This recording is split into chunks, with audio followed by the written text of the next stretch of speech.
Good morning, students. Today I will revise you the third chapter of civics. What is government? सरकार क्या है? You must have heard the word government mentioned several times. आपने सरकार शब्द का जिक्र कई बार सुना होगा. In this chapter you will learn about what a government is and the important role it plays in our lives. इस पाठ में आप ये पढ़ेंगे कि सरकार क्या है और यह हमारे जीवन में कितनी महत्वपूर्ण भूमिका निभाती है. What do government do? How do they decide what to do? सरकार क्या करती है? वे निर्णय कैसे लेती है? What is the difference between different types of governments such as monarchies and democracies? Read more and find out. अलग अलग तरह की सरकारों जैसे लोकतांत्रिक सरकार एवं राजतंत्री सरकार के बीच क्या अंतर है, चलिए पढ़कर पता लगाते हैं. Every country needs a government to make decisions and get things done. हर एक देश को विभिन्न निर्णय लेने एवं काम करने के लिए सरकार की जरूरत होती है. These can be decisions about where to build roads and schools, or reduce the price of onions when they get too expensive, or ways to increase the supply of electricity. ये निर्णय कई विषयों से संबंधित हो सकते हैं. सड़कें और स्कूल कहाँ बनाए जाएं, बहुत ज़्यादा महंगी हो जाने पर किसी चीज़ के दाम कैसे घटाए जाएं, अथवा बिजली आपूर्ति को कैसे बढ़ाया जाए. The government also takes action on many social issues. For example, it has several programs to help the poor. सरकार कई सामाजिक मुद्दों पर भी कार्रवाई करती है. उदाहरण के लिए सरकार गरीबों की मदद के लिए या मदद करने के लिए कई कार्यक्रम चलाती है. It does other important things such as running postal and railway services. इनके अलावा वह अन्य महत्वपूर्ण काम भी करती है, जैसे डाक एवं रेल सेवाएं चलाना. The government also has the job of protecting the boundaries of the country and maintaining peaceful relation with other countries. सरकार का काम देश की सीमाओं की सुरक्षा करना और दूसरे देशों से शांतिपूर्ण संबंध बनाए रखना भी है. It is responsible for ensuring that all its citizens have enough to eat and have good health facilities. उसकी जिम्मेदारी या सरकार की जिम्मेदारी यह सुनिश्चित करना है कि देश के सभी नागरिकों को पर्याप्त भोजन और अच्छी स्वास्थ्य सुविधाएं मिले। When there are natural disaster like the tsunami or an earthquake, it is the government that mainly organize aid and assistance for the affected people. जब प्राकृतिक विपदा घेरती है जैसे सुनामी या भूकंप, तो मुख्य रूप से सरकार ही पीड़ित लोगों की सहायता करती है। If there is a dispute or if someone has committed a crime, you find people in a court. Courts are also part of the government. अगर कहीं कोई विवाद होता है या कोई अपराध करता है तो लोग न्यायालय जाते हैं, और न्यायालय भी सरकार का ही एक अंग है। Perhaps you are wondering how governments manage to do all this. शायद आपको यह जानकर अचरज हो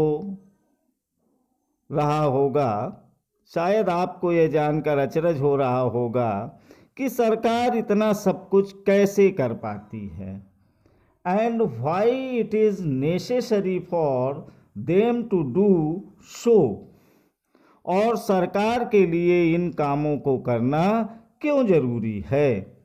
When human beings live and work together, there needs to be some amount of organization so that decisions can be made.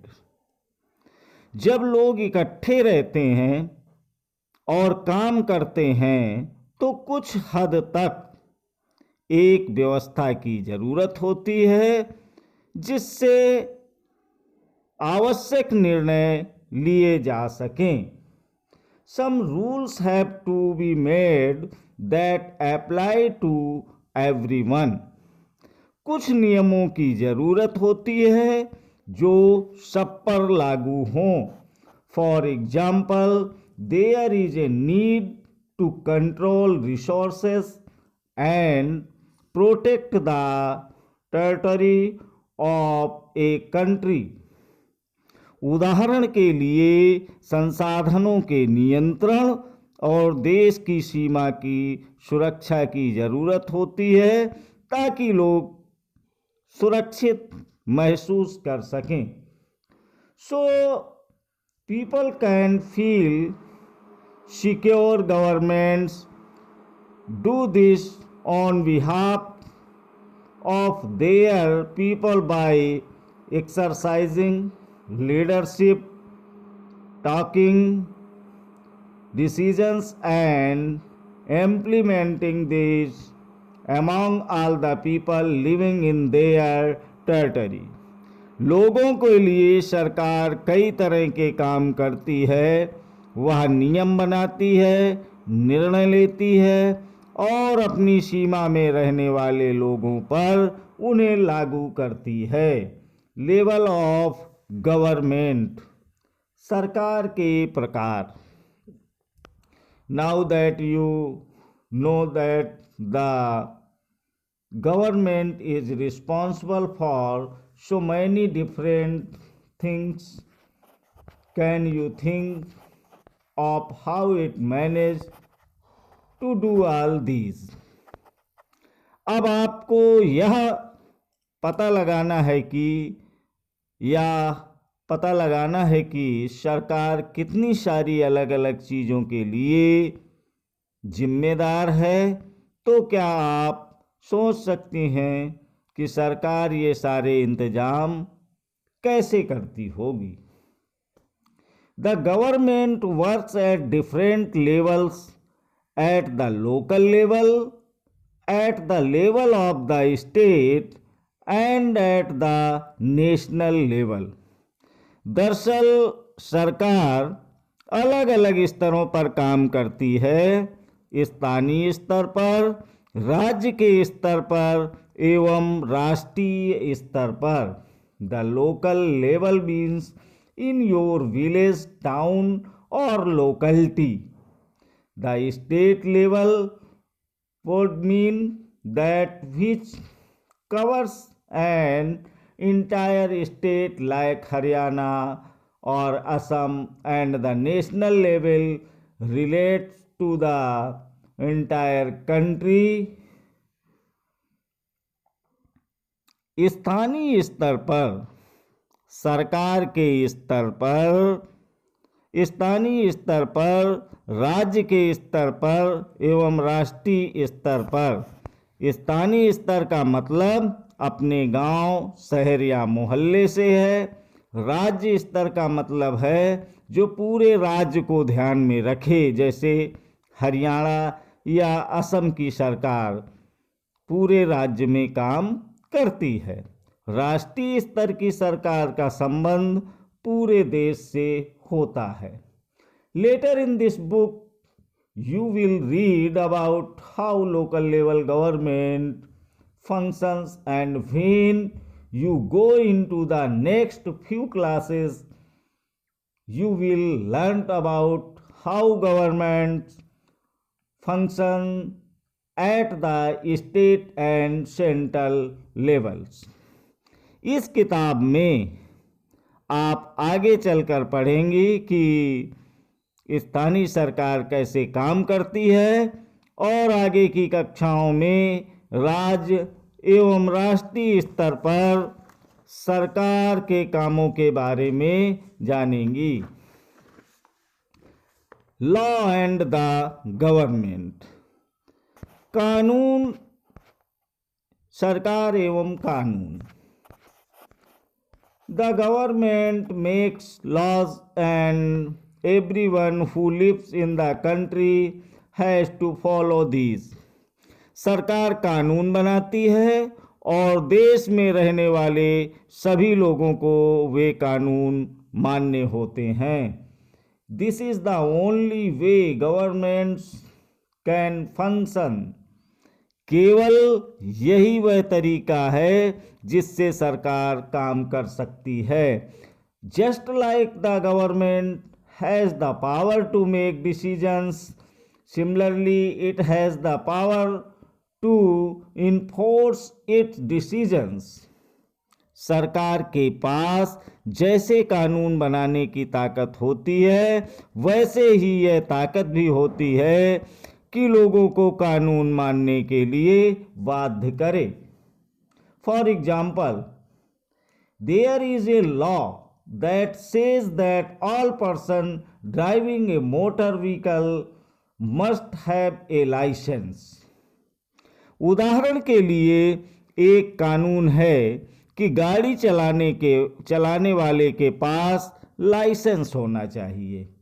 Any person catch driving a vehicle without a license can either be jailed or fined a large sum of money. अगर कोई licence के बिना गाड़ी चलाते हुए पकड़ा जाए तो उसे जेल की सजा काटनी पड़ती है या जुर्माना भरना पड़ता है. Without these laws, the government's power to make decisions is not of much use. In addition to any actions the government can take, there are also steps that people can take if they feel that a particular law is not being followed. सरकार जो कार्रवाई कर सकती है, उसके अलावा अगर लोगों को लगे कि किसी कानून का ढंग से पालन नहीं हो रहा है तो वे भी कुछ कदम उठा सकते हैं। It is a person feels, for example, that they were not hired for a job because of their religion or caste. He or she may approach the court and claim that the law is not being followed. उदाहरण के लिए, अगर किसी व्यक्ति को यह लगे कि उसको धर्म या उसकी जाति के कारण किसी नौकरी में नहीं लिया गया, तो वह न्यायालय जा सकता है। The court can then give order about what should be done, और यह दावा कर सकता है कि कानून का पालन नहीं हो रहा है। तब न्यायालय आदेश देगा कि क्या कदम उठाने की ज़रूरत है। टाइप्स ऑफ गवर्नमेंट, सरकार के प्रकार। Who gives the government this power to make decision and enforce laws? सरकार को निर्णय लेने और कानूनों का पालन करवाने यानी उन्हें बाध्य बनाने की शक्ति कौन देता है? The answer to the question depends on the type of government there is in a country. इस प्रश्न का उत्तर इस बात पर निर्भर करता है कि उस देश में कैसी सरकार है। In a democracy, it is the people who give the government this power. लोकतंत्र में तो लोग ही सरकार को यह शक्ति देते हैं। They do this through election in which they vote for particular person and elect them. लोग ऐसा चुनाव के माध्यम से करते हैं, वे अपनी पसंद के नेता को वोट देकर चुनते हैं। Once elect these persons from the government, in a democracy the government has to explain its actions and defend its decisions to the people. एक बार चुन लिए जाने के बाद यही लोग सरकार बनाते हैं। लोकतंत्र में सरकार को अपने निर्णय एवं उठाए गए कदमों का आधार बताना होता है और सफाई देनी होती है। Another form of government is monarchy. एक दूसरी तरह की सरकार होती है जिसे राजतंत्री सरकार कहते हैं। The monarch, king or queen, has the power to make decisions and run the government. इसमें राजा या रानी के पास निर्णय लेने और सरकार चलाने की शक्ति होती है। The monarch may have a small group of people to discuss matters with, but the final decision making power remains with the monarch. राजा के पास सलाहकारों का एक छोटा सा समूह होता है जिससे वह विभिन्न मुद्दों पर चर्चा कर सकता है, किंतु अंतिम निर्णय लेने की शक्ति उसी के पास रहती है।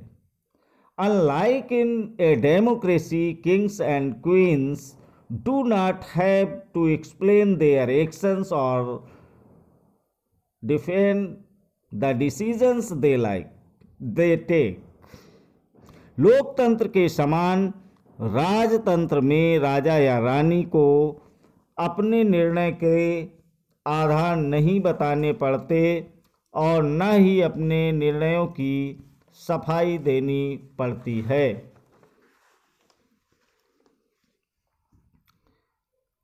डेमोक्रेटिक गवर्नमेंट, लोकतांत्रिक सरकार। India is a democracy. This achievement is the result of a long and struggle of the Indian people. Bharat एक लोकतंत्र है और इस लोकतांत्रिक व्यवस्था को पाने के लिए हमने लंबी लड़ाई लड़ी है. There are other places in the world where people have also struggled to have democracies. संसार में और भी कई देश हैं जहां लोगों ने लोकतंत्र लाने के लिए संघर्ष किए हैं. You now know that the main feature of a democracy is that the people have the power to elect their leaders. ऊपर बताया जा चुका है कि लोकतंत्र की मुख्य बात यह है कि लोगों के पास अपने नेता को चुनने की शक्ति होती है. So in a sense a democracy is ruled by the people. The basic idea is that people rule themselves by participating in the making of rules. और इसलिए एक अर्थ में लोकतंत्र लोगों का ही शासन होता है. Democratic government in our time are usually referred to as representative democracies. लोकतंत्र में मूलभूत विचार यह है कि लोग नियमों को बनाने में भागीदारी बनकर खुद ही शासन करें. In representative democracies, people do not participate directly but instead choose their representatives through an election process. आज के समय में लोकतांत्रिक सरकार को प्रायः प्रतिनिधि लोकतंत्र कहते हैं और प्रतिनिधि लोकतंत्र में लोग सीधे भाग नहीं लेते बल्कि चुनाव की प्रक्रिया के द्वारा अपने प्रतिनिधि को चुनते हैं. These representatives meet and make decision for the entire population.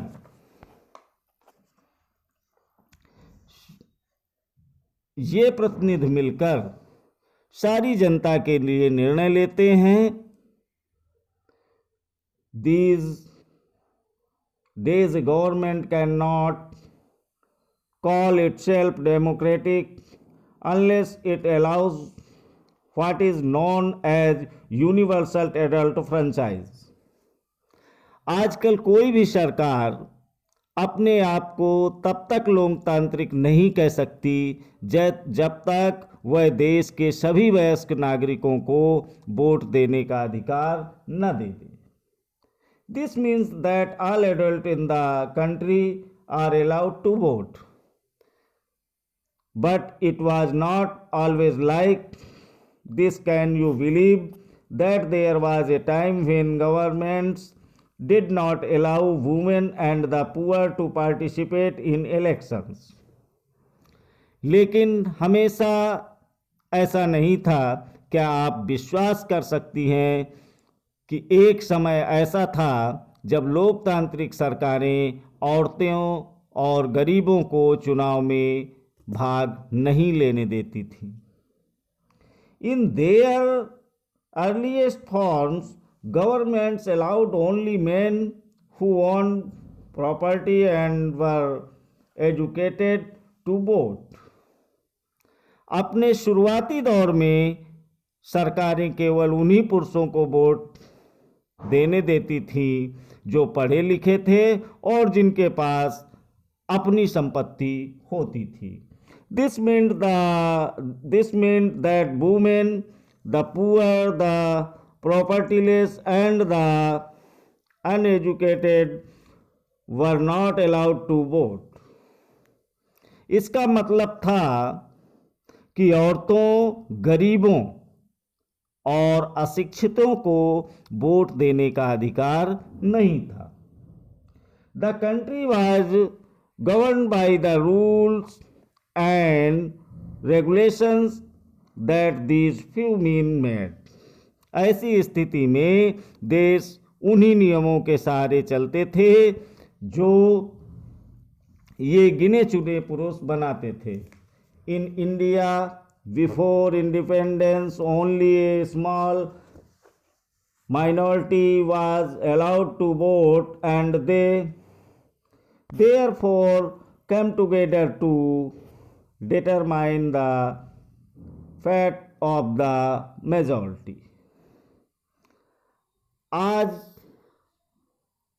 Bharat में आज़ादी से पहले बहुत ही कम लोगों को वोट देने का अधिकार था, इसलिए जनता ने संगठित होकर इस अधिकार की मांग की। Thank you.